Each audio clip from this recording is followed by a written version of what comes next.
G'day and welcome to the Concrete Connection Project podcast, episode 2 of season 3, where we're out trying to create and perform on every single street of the Adelaide CBD, raising money and awareness for mental health. And today we're just off North Terrace, so we're going to call it North Terrace today. I'm here with Gus Radford. Cheers, mate. Thanks for coming. Thanks for having me. No worries. Beautiful day here in Adelaide. Oh, it's lovely. It really is. Yeah, they put it on. Yep. So we actually connected through social media, which was nice. And you came down to a gig of mine and started following each other. And you're an awesome street photographer. Oh, thank you. Cheers. Yeah, it's a good outlet for me. So yeah.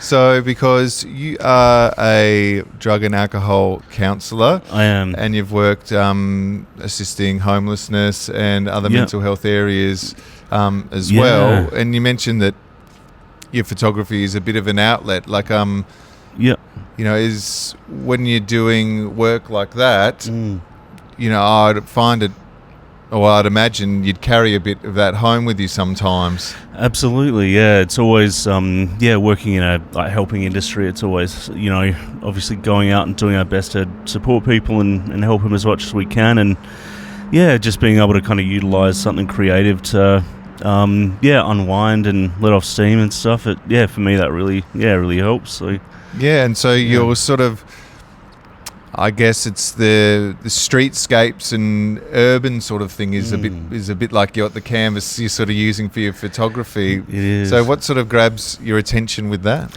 Yeah, I think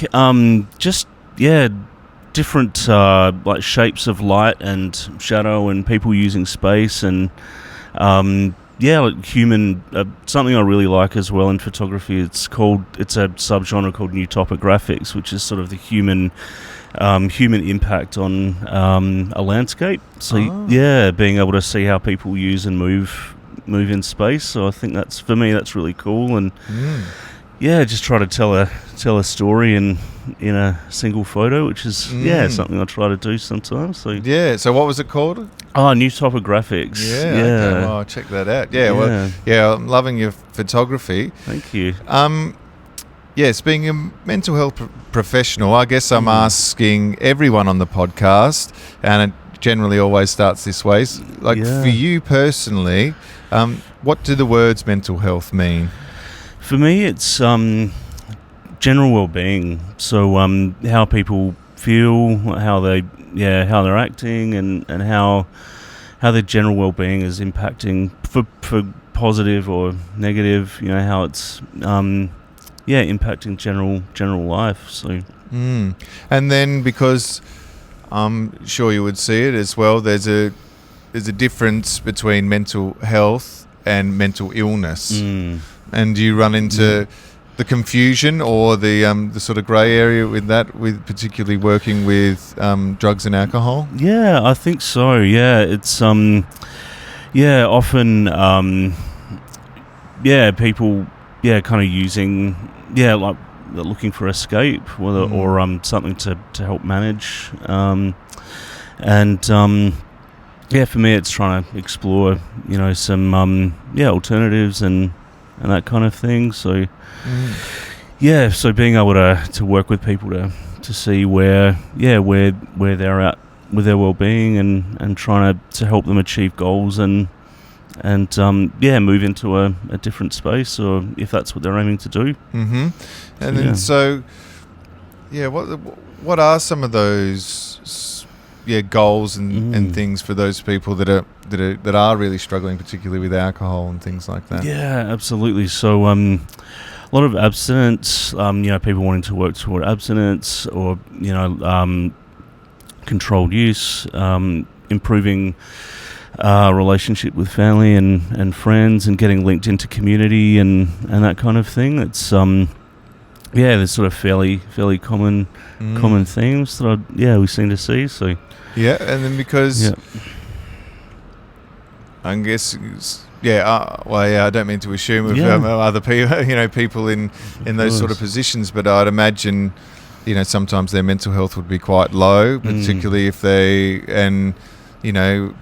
perhaps carrying some shame of their addiction and things like that. But Do you do any work with sort of assisting families? Because something like alcoholism and drug dependency doesn't just affect one person. There Absolutely. can be a big sort of chain reaction from that for husbands, wives, children.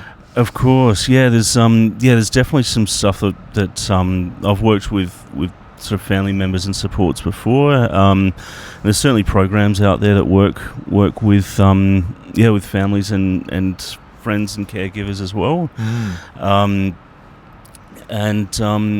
it is an important part of it as well. You know, supporting the people to support family and friends that might be suffering or might be wanting to work on change. So I'd imagine it'd be tricky. Absolutely. And then you've also worked for organisations that assist homelessness. Yeah, and I was chatting with one of the main centres here in Adelaide, and they were sort of mentioning that mental health is a huge part. They say about 80% of the people that they need to assist are struggling with their mental health. Is that sort of something that you saw when you were working in that sector? Yeah, it was. And particularly. Particularly with people, everyone. I think, everyone, or certainly the vast majority of people would come through with a form of mental health struggles and that kind of thing. It's and for me, being able to try to support them to find outlets to help let off steam and that sort of thing was pretty important. So. Yeah, and then also mental health counselling as well. Is that something you did? Yeah, so a lot of mental health support work and a bit of counselling in there as well. So so with that it was helping people find community connection and supporting them with sort of general lifestyle goals, mental health goals, and being able to link clients and family in with broader supports and that sort of thing, and walking alongside clients to learn new skills and get connected into communities. So, well, that's one thing that's definitely been a common theme is community connection. You know, sometimes we all want to go it alone and fix ourselves sometimes, but community connection, that was sort of the first thing you said is so that's a major part of assisting someone trying to better their mental health. Is that sort of one of the first places to go is community connection, is it? I think so. Connecting with people that are that have similar interests and hobbies or similar struggles to gain support. I think that's a pretty important part of it. Is there anywhere like a good go-to? Like, is it the chess club or is it a community choir? Like, what are some of the recommendations you've been able to make? So, obviously, without divulging any. Of course. No, definitely. So a lot of I find community centres and libraries offer a lot of free and low-cost activities. NGOs as well. And what's NGO? A non-government organisation. And just like searching online for like groups or clubs or just places where you might be able to explore new interests, old interests that might have been sort of lost along the way or whatever. So I think just trying to find people to just connect with and chat with and sort of explore new things and rekindle old things as well. Well, I know that going to libraries and things, particularly with my kids over the years, libraries aren't just libraries anymore. They offer like a huge range of things. I know friends of ours and we've sort of accessed what they've got. They've got like a toy library now. So you don't need to always be spending money and things like that on new books and new toys. So you can go and borrow some toys, and as most people know, that if they've got children, that tends to just pile up in the corner after a few weeks and not get used anyway. So a good place like that to to save some dollars, and particularly a time where it's quite money's quite tight, with the housing crisis and stuff. Yeah. But I think at our library we've seen cooking classes, even little concerts like Lego building. Yeah. Lots of different things. And even just getting into a library I find is nice, with lots of books and, absolutely upskill somehow, or, as you said, to even explore your own interests, I think is cool as well. Yeah. So, moving back to the drugs and alcohol,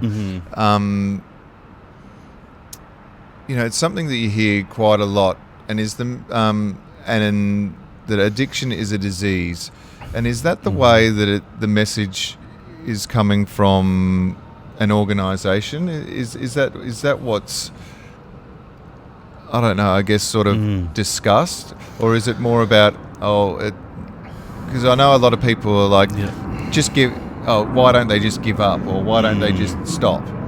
Which is obviously there's physical and emotional and mental things about withdrawal and things like that. But is the sort of message still, is it that it's a disease? Yeah, I've certainly heard of it referred to as a disease. I think, and a lot of people, it resonates with a lot of people. But I think it's finding what resonates for the individual. Just where it kind of sits with them, whether it's a disease or a habit or addiction or whatever it is. I think it's kind of finding what works to be able to use that as a platform to work from. I think, and working toward change. So and that's as I said, that definitely it resonates with a lot of people. So but for me, I just kind of go with whatever lands with the person I'm talking to, working with them from where they're at on the day. So and the people, we can all have good days, bad days, that kind of thing. So being able to support people and work with them from where they're at on any given moment. Well, I think that's I get. Well, from what I understand, you're sort of more there to, help someone hold their hand rather than just help guide them on their individual journey. Yeah. Rather than tell them, you've got this, you've got to do this, this, and this, and this. It's more about, I guess, just assisting the journey, and then I guess trying to open the paths for them to make the decision. Yeah, absolutely. Yeah, put out some options and see how they land, and if they land well, that's great. If not, then we can explore other stuff. So because one thing, another thing that I've learned on this journey as well is just about listening and, being active listening. And I suppose that probably comes with your job a bit as well. And because once you can sort of get people talking, they can sort of navigate their own way a little bit once they, sometimes, you don't know what you think until you speak, sort of thing. Yeah, absolutely. Yeah, so that, it would be, I'd find that, great. Congratulations to you on doing such good work, because I find for me, I probably carry a lot of that home with me. It would be quite tricky. It can be, and it's a pretty common part of helping industry as well. Sort of trying to be there to help people carry that weight, and Oh, well, good on you. So what does the rest of the day hold for you today? Take the chance to take some photos while we're in the city, and actually working toward a project myself. So probably do some admin work at home and do some yard work while the weather's nice as well. Oh, so tell us about the project. What's the project? Well, actually, I grew up in Burra, in mid-north of South Australia, and a mate of mine and I, a mate that I grew up with up there, we sort of floated the idea of reinvigorating the Burra Yacht Club. So so it's an event that we're trying to launch in November this year. So the Burra Yacht Race. We're on Facebook if people want to look it up. So the Burra Yacht Club. yeah, just trying to get, build community spirit and community connection, and it sort of really leans into what we've been sort of talking about today as well. Well, I'm glad I asked, because that's just a full circle in sort of what we've been talking about, creating community spirit, looking for hobbies and interests of new and old, because I think that would be something that would spark a lot of spark a lot of attention from people that perhaps used it many years ago. Definitely. How old was the yacht club? So I remember as a kid I was probably maybe 11 or 12, so maybe mid 90s we had an event that I sort of took part in. So it's all about building your own kind of boat to paddle down the creek. Like, it's not a huge creek, but it's a lot of fun, a little bit scrappy, which is kind of part of the fun of it. So so we're trying to get some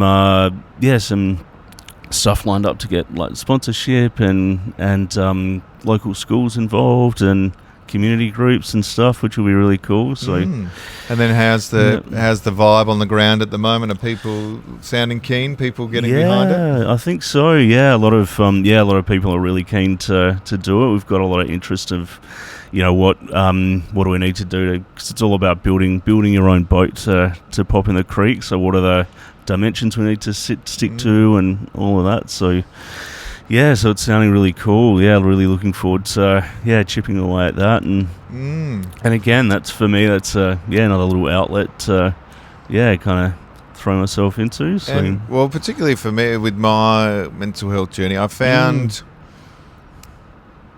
that the older I get, I seem to have a bigger, stronger connection with the things from, like the early 90s and stuff. Growing up. Born in 86, so things that, like, I go back to, and I tend to have a really good memory, and I seem to be rekindling that love for certain things, from those times. Does that, because that was around the 11, 12 mark, does something like that bring a spark back? I don't know, to get behind it. I think so, and just having those really positive nostalgic memories as well. I think that's it can be a pretty strong driver for that stuff, I reckon, for me in particular anyway. Like, I think being able to look back and kind of really throw some energy into that stuff, or revisit stuff as well, like music and movies and experiences and all that. So I tend to definitely go back to